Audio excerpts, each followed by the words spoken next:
अस्सलामुअलैकुम वरहमतुल्लाहि वबरकातुहू। नाज़रीन, आप देख रहे हैं चैनल 9। नाज़रीन, इस वीडियो से पहले एक वीडियो आपके सामने लेके आया था वर्ल्ड वॉर 3 एग्जैक्ट डेट्स के साथ, कब होनी है, किधर से शुरू होनी है, कहाँ शुरू होनी है। उसी सीरीज़ की ये दूसरी वीडियो है जो इंडिया और पाकिस्तान के दरमियान लड़ी जाने वाली जंग की है। ये जंग कब शुरू होगी, कैसे शुरू होगी, ये सारे वाक़यात मैं आपके साथ शेयर करूंगा।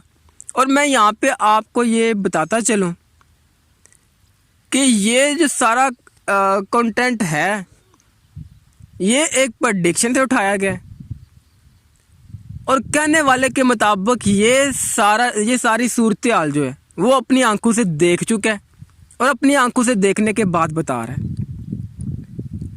तो नाज़रीन, जो पाकिस्तान और हिंदुस्तान की आने वाली जंग होती है 2024 और 2025 में, इसकी वजूहात कुछ इस तरह की होती हैं कि 22 सितंबर 2024 में इंडिया में कुछ अटैक होते हैं, हमले होते हैं, और ये हमले इंडिया की तारीख के बदतरीन हमले होते हैं जिसमें इंडिया का भारी नुकसान होता है, जानी नुकसान भी होता है, माली नुकसान भी होता है। और हमेशा की तरह जैसे शुरू से हमेशा से इंडिया का अपना ये तरीक़ेकार ये लाए अमल रहा है, इंडिया में कहीं से कबूतर भी आता है तो उसका इल्ज़ाम पाकिस्तान पे, कहीं से कोई गुब्बारा उड़ता हुआ आ जाए उसका इल्ज़ाम पाकिस्तान पे। तो यही तरीका अख्तियार करते हुए ये जो हमले इंडिया में होते हैं, इंडिया बगैर सोचे समझे इसका इल्ज़ाम पाकिस्तान पे लगा देता है कि ये हमले हम पे पाकिस्तान से हुए। सिर्फ कुछ दिन के बाद 30 सितंबर को, कहने वाले के मुताबिक 30 सितंबर को ये खबर मंजर आम पे आती है कि इंडिया में जो हमले हुए हैं और हमले करने वाले जो लोग हैं उनकी पाकिस्तानियों के साथ डील हुई है और उस डील के तहत इन्होंने इंडिया के जो मुख्तलिफ शहर हैं इनमें हमले किए हैं और इंडिया इस चीज़ को बेस बना के पाकिस्तान पे हमला कर देता है। ये बनिया बुज़दिल कौम ये हमला तो करते हैं पाकिस्तान पर, लेकिन इनको बाद में बड़ी बुरी तरह शिकस्त होती है, ये तो आप लोग जानते हैं। तो नाज़रीन, हमला कहाँ से होता है, किसने किया है, इसकी तफसीलात नहीं है इतनी ज़्यादा, लेकिन तफसीलात में जाने की ज़रूरत भी नहीं है। क्यों नहीं है? क्योंकि इंडिया ने अपने हर हमले, हर काम का कुछ भी ऐसा होता है तो वो बगैर सोचे समझे उसका इल्ज़ाम पाकिस्तान पे लगा देना होता है। तो इन्होंने पाकिस्तान पे इल्ज़ाम लगाया और साथ ही पाकिस्तान पे हमला कर दिया।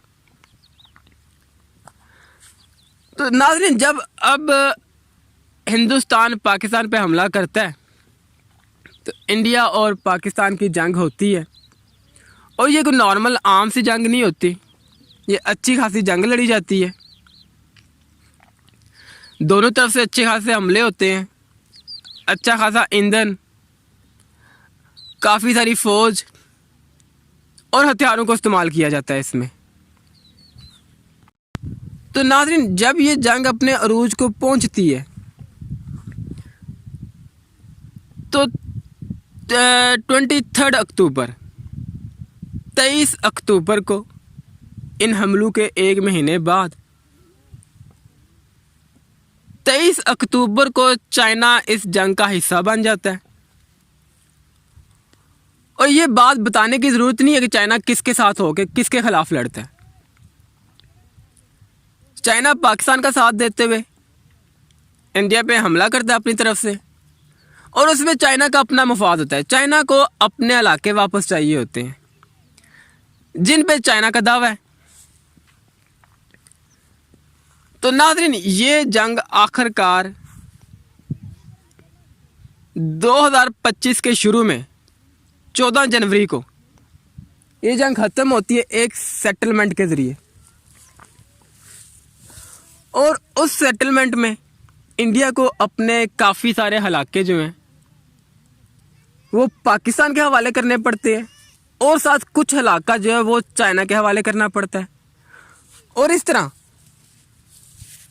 काफ़ी सारे इलाकों से हाथ धोने के बाद ये बुज़दिल बनिया अमन मुआहदे पे दस्तखत करता है और ये जंग ख़त्म होती है।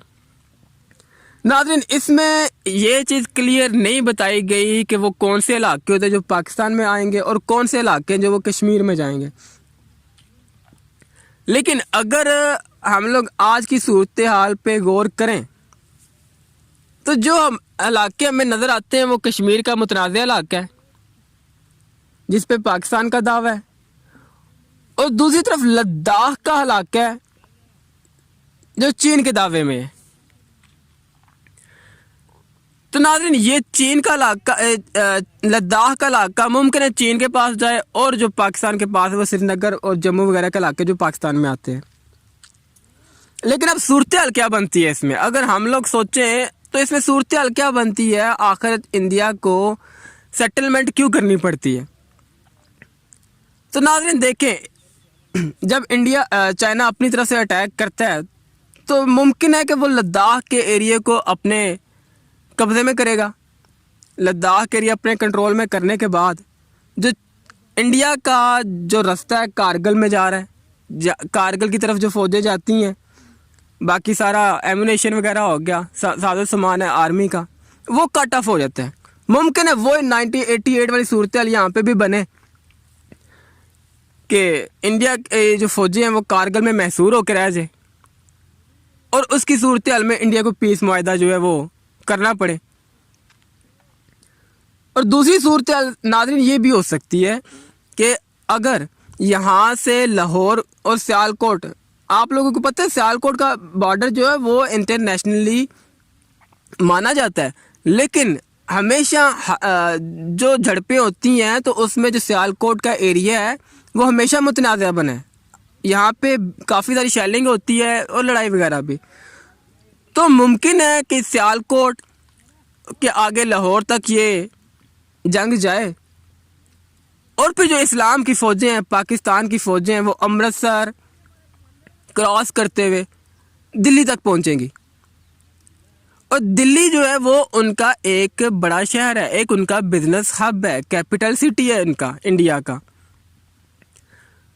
तो जब फ़ौजें दिल्ली तक पहुंचेगी, दिल्ली जब ख़तरे में नज़र आएगा तो हो सकता है, मुमकिन है कि उनको दिल्ली बचाने के लिए कश्मीर वाले इलाके की, मकबूजा कश्मीर, जम्मू, श्रीनगर और लद्दाख वगैरह के एरिया की कुर्बानी देनी पड़ी। लेकिन ये चीज़ जो मालूमात है उसके ज़रिए ये चीज़ कन्फर्म है कि इंडिया को अपने काफ़ी सारे जो इलाके हैं वो सेटलमेंट में देने पड़ते हैं पाकिस्तान को और चाइना को।